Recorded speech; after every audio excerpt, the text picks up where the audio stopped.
حضرت یوسف علیہ السلام کو دیکھیے، چھوٹے ہیں، بچے ہیں، اور ان کے بھائیوں نے برگلا لیا اپنے ماں باپ کو، اپنے باپ یعقوب علیہ السلام کو بہکا لیا، اے ہمارے ابو، ہم یوسف کو اپنے ساتھ لے جاتے ہیں جنگل میں، ہمارے ساتھ کھائے گا، پیے گا، کھیلے گا، دوڑے گا، آپ یوسف کو اپنے پاس رکھتے ہیں ہر وقت، ہمارے ساتھ بھی تو اس کو مار بھیجیے، ذرا سیر و تفریح کرے، چلے پھرے، گھومے، ٹہل کر دیکھے۔ اور باپ نے بہت منع کیا، لیکن بیٹوں نے منا لیا، اور باپ نے حضرت یوسف علیہ السلام کو بھائیوں کے ساتھ، بیٹوں کے دوسرے بیٹوں کے ساتھ بھیج دیا کہ جاؤ، لے جاؤ، لیکن یاد رکھنا، خیال رکھنا یوسف کا، چھوٹا بچہ ہے، دیکھو۔ اور جب یہ لوگ جنگل کے اندر پہنچ جاتے ہیں تو اب صلاح و مشورہ کرتے ہیں کہ یوسف کو کیا کریں۔ پھر ایک حتمی فیصلہ کرتے ہیں کہ مارنا ٹھیک نہیں ہے، قتل کرنا ٹھیک نہیں ہے، یوسف کو ہم ایک ویران کنویں میں ڈال دیتے ہیں، یوسف کو ہم ایک اندھے کنویں میں پھینک دیتے ہیں، کوئی آئے گا اور اٹھا کر یوسف علیہ السلام یوسف کو لے جائے گا، پھر وہ اپنے یہاں پالے گا، پوسے گا، بڑا کرے گا، ہمیں کیا مطلب، ہم سے تو ایک مصیبت چل جائے گی، ہمارے والدین، ہمارے ماں باپ، ہمارے باپ یعقوب یوسف سے محبت کرتے ہیں، اور وہ جگہ ہمیں اپنے دل میں نہیں دیتے جو یوسف کا مقام ہے۔ پھر ان لوگوں نے عزم مصمم کر لیا اور یوسف علیہ السلام کو ایک کنویں کے اندر پھینک دیا، کنویں میں ڈال دیا، اور روتے ہوئے اپنے گھر آتے ہیں۔ ایک یوسف علیہ السلام کی قمیض اتار لی، ان کا کرتا اتار لیا، اور ایک بکری کو ذبح کر کے بکری کا جھوٹا خون، بکری کا خون اس قمیض میں لگا کر لے آئے، اور جب اپنے گھر پہ آتے ہیں تو اپنے ابا سے کہتے ہیں، یعقوب علیہ السلام سے کہتے ہیں، یا ابانا، اے ہمارے ابو جان، انا ذهبنا نستبق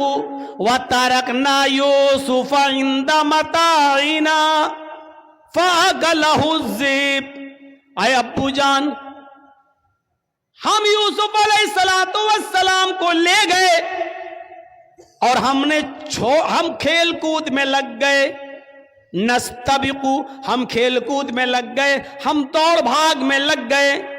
وَتَرَكْنَا يُوسُفَ عِنْدَ مَتَاعِنَا، اور یوسف کو اپنے سامان کے پاس چھوڑ دیا کہ تم اس کی دیکھ ریکھ کرنا، ہم لوگ ادھر ادھر کھیل کود میں لگ گئے، فَأَكَلَهُ الذِّئْبُ، بھیڑیا آیا اور بھیڑیا یوسف علیہ السلام کو کھا گیا، بھیڑیا آیا اور بھیڑیے نے یوسف کو پھاڑ دیا۔ اے ہمارے ابو، آپ ہماری بات پر ایمان کیوں لائیں گے، آپ ہماری بات کیوں مانیں گے؟ وَمَا أَنْتَ بِمُؤْمِنٍ لَنَا، آپ ہماری بات کیوں مانیں گے؟ وَلَوْ كُنَّا صَادِقِينَ، اگرچہ ہم سچے ہی کیوں نہ ہوں، ہم سچ بول رہے ہیں، پھر بھی آپ کو ہماری بات کا یقین نہیں ہوگا۔ اپنے ماں باپ سے یہ بات کہہ دی یعقوب علیہ السلام سے۔ ادھر ایک قافلہ آیا، سنیے، ادھر ایک قافلہ آیا، اس کو پیاس لگی تو کنویں کے پاس چلا گیا، اس نے ڈول ڈالا، ڈول، اور اس یوسف علیہ السلام اس ڈول میں بیٹھ گئے، اس نے جب کھینچا تو ڈول بھاری لگا، اس نے جھانک کر دیکھا تو ایک جو چھوٹا بچہ پڑا ہوا ہے یوسف، اس نے قافلے والوں کو خوشخبری سنائی، یا بشرا ھذا غلام، اے قافلے والوں خوشخبری سنو، یہ تو ایک بچہ پڑا ہے، یہاں تو ایک لڑکا پڑا ہوا ہے، بچہ، بڑا خوبصورت بچہ یہاں کنویں میں پڑا ہوا ہے۔ نکالا،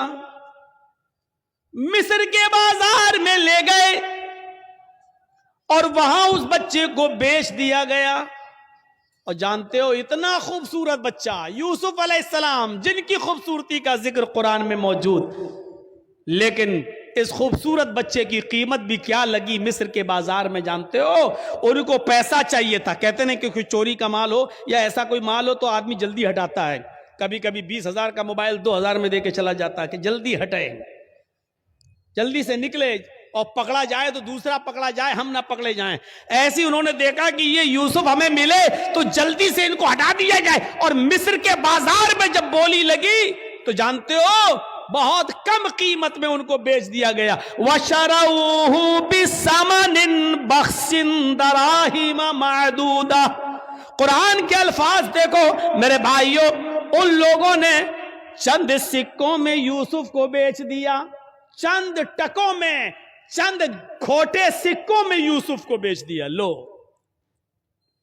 یوسف علیہ السلام بادشاہ مصر کے مہمان بنے،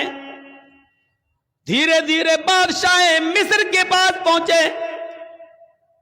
بادشاہ مصر نے اپنی بیوی سے کہا یہ بچہ ہے، اس کی دیکھ ریکھ کرو، آگے چل کر ہو سکتا ہے کہ ہم اس کو بیٹا بنا لیں، دیکھو اس کی خدمت کرو، دیکھ بھال کرو۔ اور بادشاہ مصر کے گھر میں یوسف کی پرورش ہونے لگی، دھیرے دھیرے بڑے ہوتے گئے، اور ایک دن آیا کہ یوسف علیہ السلام اپنی جوانی کو پہنچ گئے۔ یہاں خوبصورتی اپنی قیامت برپا کر رہی تھی، اور یہاں یوسف علیہ السلام جوان ہو گئے، اور ادھر بادشاہ مصر کی بیوی کا دل ہچکولے لینے لگا۔ وہ اس غلام پر، یوسف علیہ السلام پر اندر ہی اندر دل و جان سے فریفتہ تھی، دل و جان سے قربان تھی۔ دھیرے دھیرے یہ چرچا مصر کی عورتوں میں ہونے لگا، اور مصر کی عورتیں، اور عورتوں میں کسی بات کا چرچا بہت جلدی ہوتا ہے۔ کوئی بھی بات ہو اگر آپ کو بہت جلدی پھیلانا ہو تو بس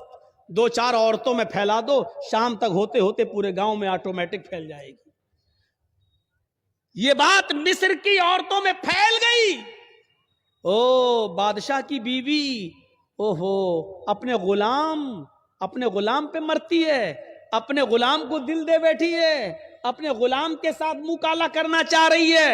اپنے غلام کے ساتھ یہ حرکت کرتی ہے۔ بادشاہ مصر کی بیوی کے چرچے جب مصر کی عورتوں میں ہونے لگے تو اس عورت نے، یعنی بادشاہ کی بیوی نے ساری عورتوں کو دعوت دے دی۔ غور کیجئے، ساری عورتوں کو دعوت دے دی، سب کے سامنے پھل رکھ دیے، سب کو چھریاں دے دی، اور جب وہ پھلوں کو کاٹنے لگی تو اس عورت نے، بادشاہ مصر کی بیوی نے یوسف علیہ السلام سے کہا اے یوسف ان عورتوں کے سامنے سے گزر جاؤ۔ یوسف علیہ السلام ان عورتوں کے سامنے سے گزر رہے ہیں، اپنی مالکن کی بات ماننا پڑے گی۔ یوسف علیہ السلام اپنے مالک کی بیوی کی بات مانتے ہوئے ان عورتوں کے سامنے سے گزر رہے ہیں۔ جب ان عورتوں کے سامنے سے گزرے تو ان عورتوں نے جب یوسف علیہ السلام کو دیکھا، یوسف علیہ السلام کو دیکھا، قرآن کہتا ہے وہ پھل کاٹ رہی تھی، بجائے پھل کاٹنے کی وَقَطَّعْنَ أَيْدِيَهُنَّ، انہوں نے اپنی انگلیاں کاٹ ڈالی، انہوں نے اپنے انگلیوں پر چھریاں چلا لی، اپنی انگلیوں کو کاٹ ڈالا۔